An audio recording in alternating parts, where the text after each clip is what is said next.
So hopefully here for the right talk, hands-on experience with complex SQL. Hopefully I'm not going to make it too complex.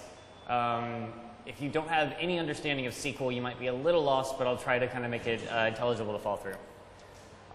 Really quickly, I'm Craig, work at Citus Data, used to work at Heroku for a number of years. If you're interested in Postgres, I curate a weekly Postgres newsletter. I encourage you to subscribe to it. Cool, so let's hop into it actually. First off, if you have a like vimRC or bashrc and you ever kind of work with Postgres, you probably want to have a pSQL RC as well. Here's what mine looks like. You can see a number of things in here. It formats nulls for me so they appear pretty. It shows some nice things on my prompt. \x auto is super handy. I'll show you kind of what this looks like in a minute. I save all the history for every database and every command I ever run. If you ever like run a query, like worked really hard on it on a database, and 2 months later come back and said, crap, where was that? Did I save it? What was it? This is super handy to just go and find that database you were connected to and then find the query from 2 months ago. All right, so I'm going to actually go ahead and connect to a database. Can everyone see the screen all right in the text? Okay.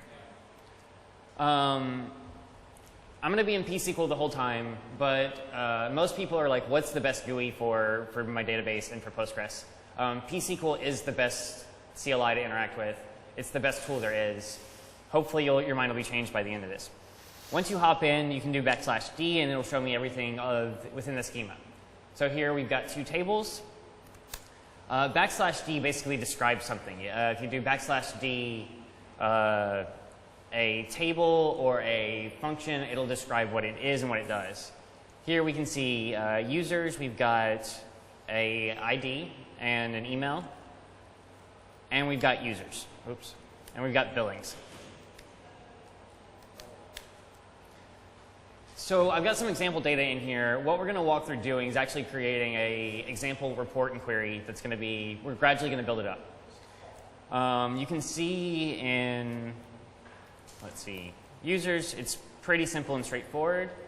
We can also see similar in billings. So this is a fake database as a service.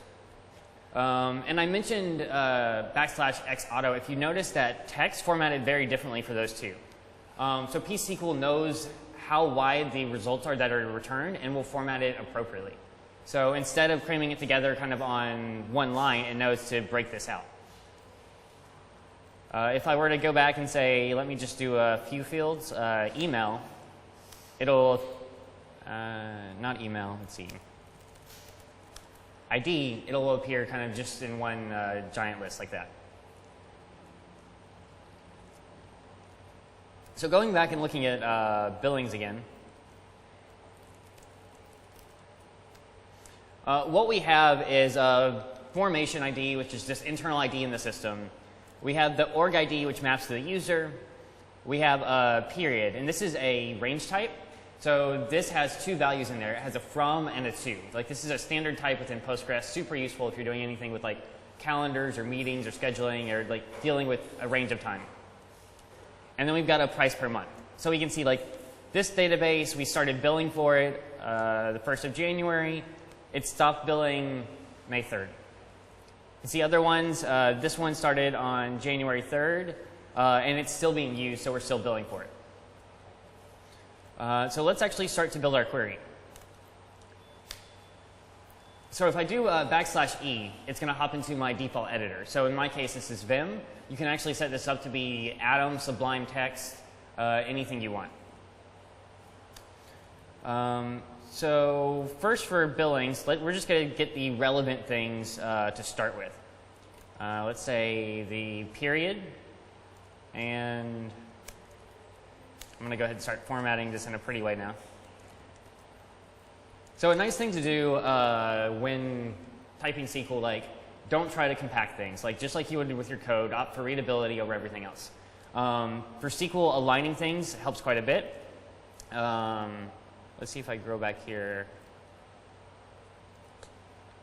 to billings and price per month. That's the other thing I want.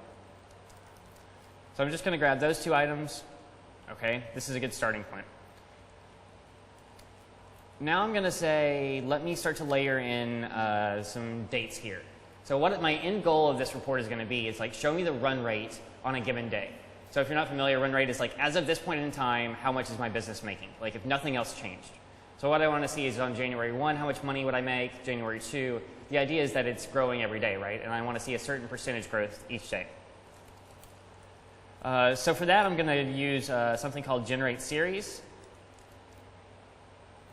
And I'm going to put in a date here. Just going to do the first of the year. And let's just say,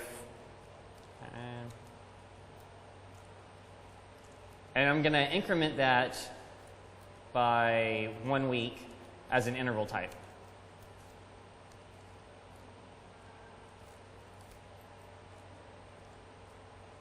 And because I've got the two queries there, I'm going to go ahead and delete this second one.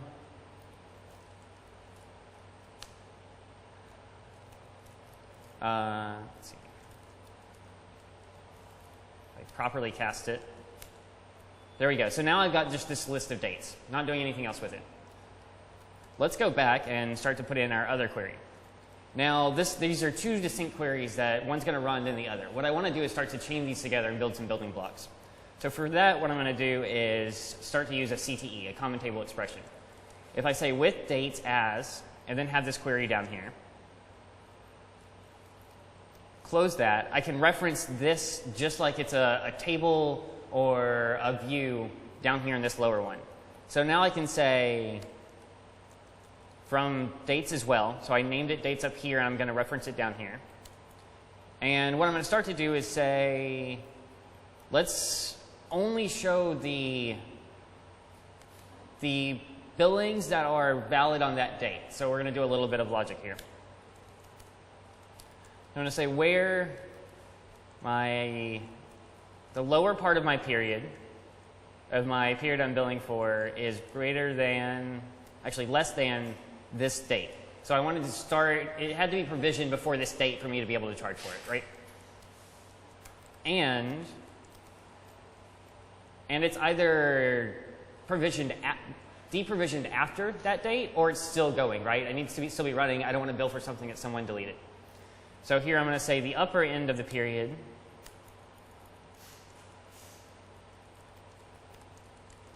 is null, or upper end of the period is greater than that current date. All right, and let's see what we've got here. Okay, so I've got a bunch of records here. I probably need to put date in to actually see what I'm looking at.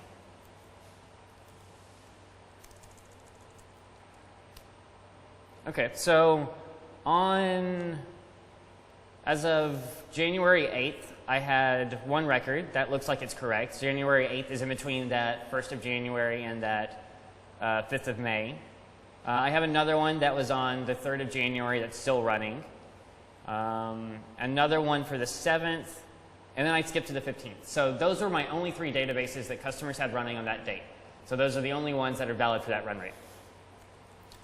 Now I'm going to come back in here and say, let's actually compute what that run rate looks like now. So I had a bunch of individual ones. Now I'm going to say, delete the period because I don't care about that. And I'm going to sum up month as run rate. This should error. Yep. So I need to come back down here and put this in the group by.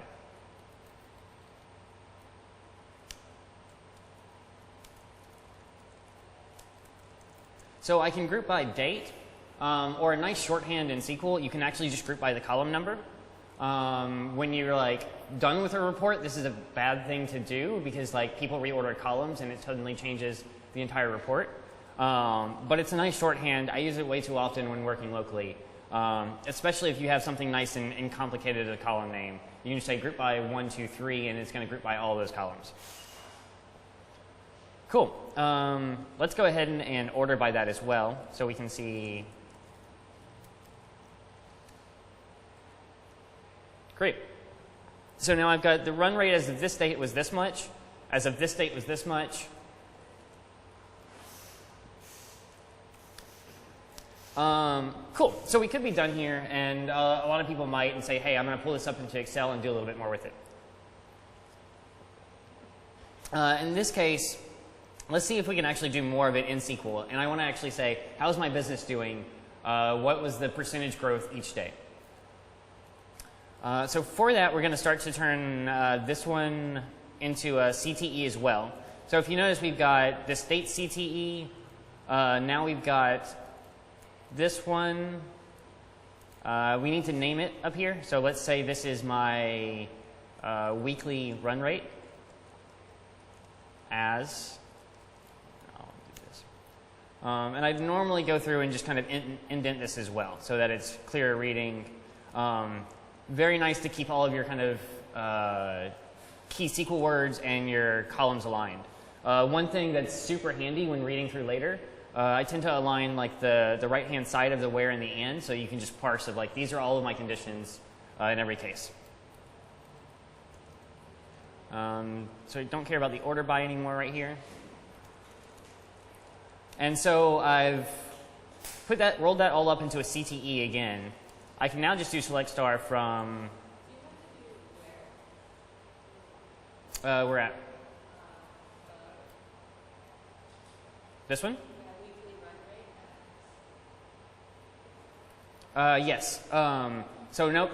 So a CTE, it's basically like I'm naming that thing as if it's a table or as if it's a view. So the first one I did, the second one I'm just chaining them together. So just like when you say select from whatever, comma, whatever, comma, whatever, this is just like a name, comma, whatever. Good catch, though. What was the name of it? Run rates? Weekly run rate.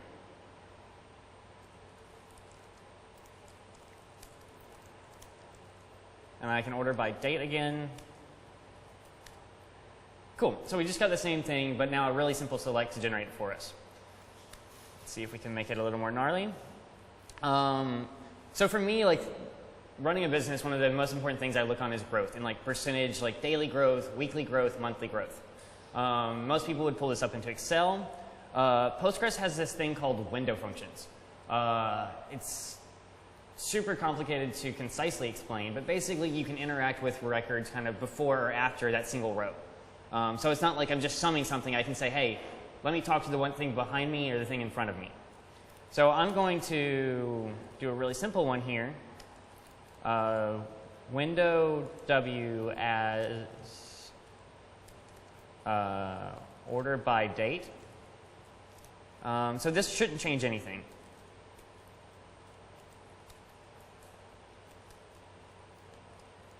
Oops.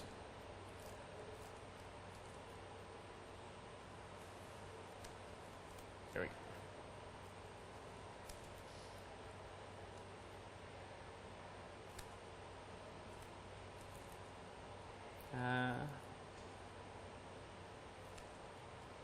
All right, let's try this again.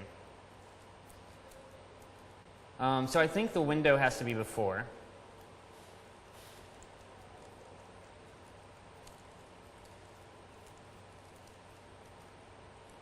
Yep. So that didn't change anything, but now I can do some other things with this. So I can say select run rate, date, and I can say rank. Rank's pretty handy. What did I do?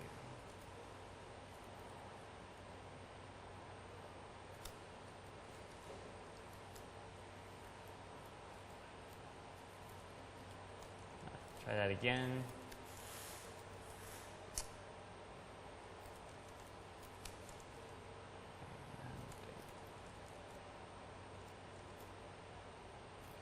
Cool. So rank is like this special function in Postgres. There's several of these with relation to window functions. So you have to say kind of what you're windowing over, and then which we declared down here, but I need to know, tell it to use it over here. So I'm going to say rank over W, and now you can see this is like all of these orders ranked in order. So if you're doing something where you want to find like a percentile out of the results, like give me the results that are like the 95th percentile, this can be handy. You can roll it up all in here. We can also do something like the previous one. So I've got today's run rate, but what I want is last week. So I want to say lag run rate by 1 over W again. So this is going to say, for this week it was 3,000. We can see like the next week this is 3,200, and the week before was 3,000. So now I'm like showing results from multiple different lines pretty simply. I now probably want to do some math and say, I'm probably going to get the math wrong, but say, let's see if we can compute like month over month growth. So I'm going to say run rate minus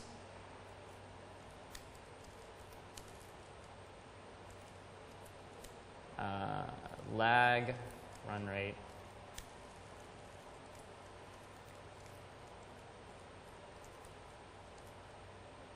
so that'll show me the growth, and I'm just going to keep kind of incrementally building this up.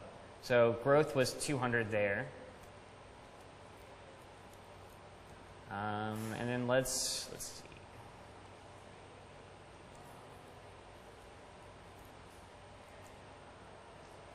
So I'm going to divide that.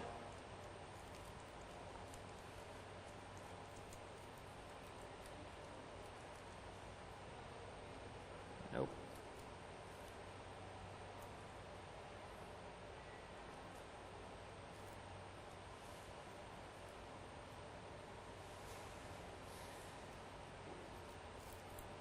Let's start to break this out so it's a little more readable there.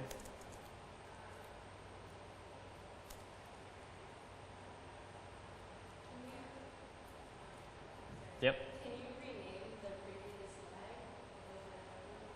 Yep, I can name it, so I can say as last week. And then, looks like I'm missing one. Yep.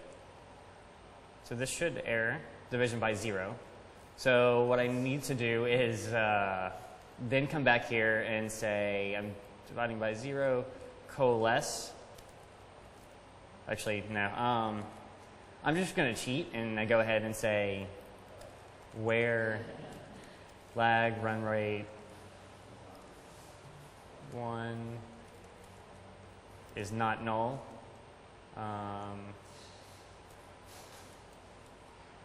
Actually, no. Let's see.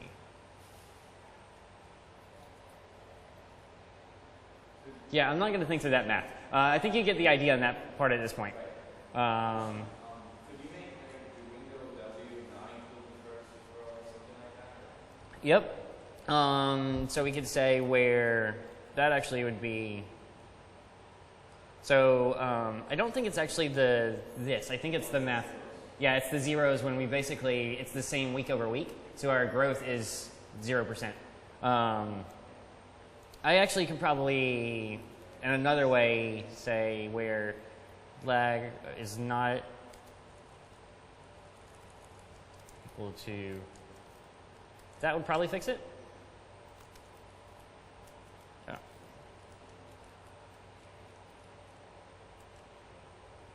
No, it didn't seem to. Yeah, I'm not sure. But basically at that point, I'm just doing bad math. So if I come back here, we can see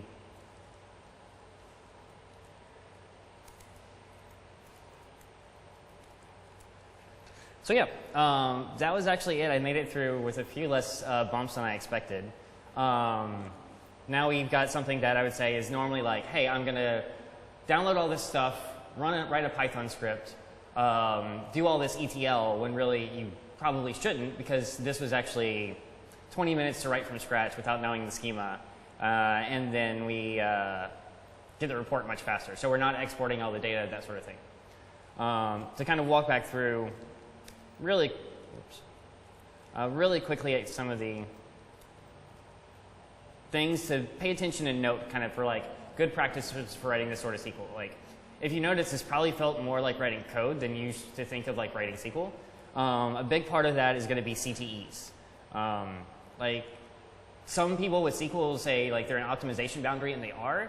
But for things like this, like readability trumps everything else. Like, most people don't like reading SQL. We actually skipped one small item in here. So over here, if you'll notice, I have internal users. So like I've got Craig at Citus Data. I probably don't want to bill for my databases. So like those aren't valid as revenue. If we were to come back in here, we can omit those and say valid billings. And so something as simple as select price per month and period from billings where org ID is not in.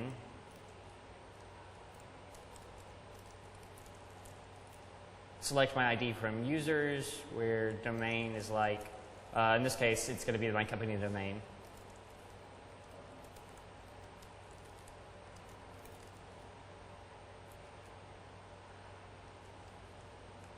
And then if I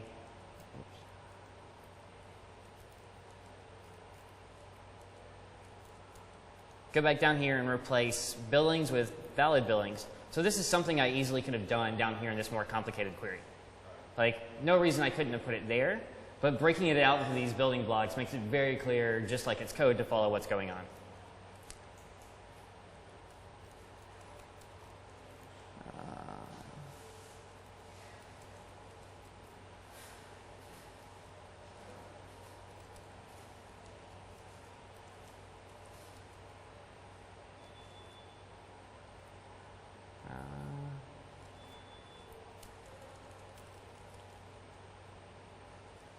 There we go. And now I've actually excluded all of my personal databases.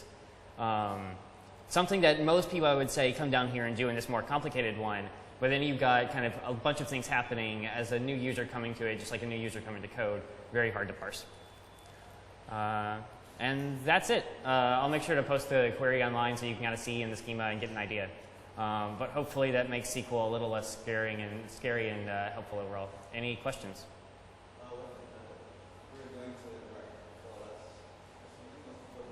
So coalesce says replace this null value with 0.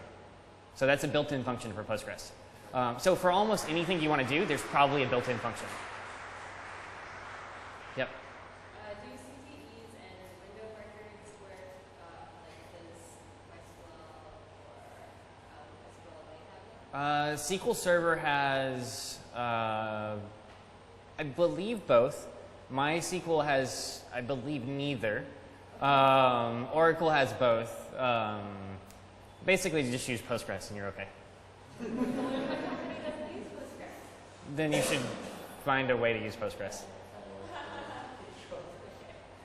Yep. So, where people, it's really simple question. Where people say PSQL is Python, SQL is for Python, right? There's a procedural language, so you can write procedural code like functions in Python and SQL. But pSQL is usually PostgreSQL, like it's synonymous.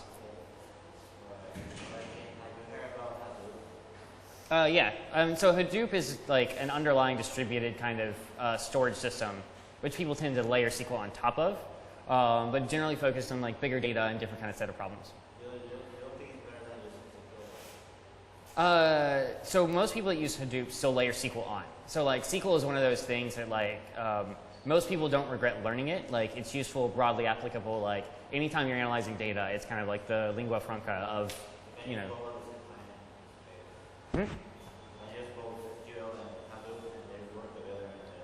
There's people kind of imitate SQL on top of Hadoop. So there's a bunch of implementations that look close to it. Cool. Thank you.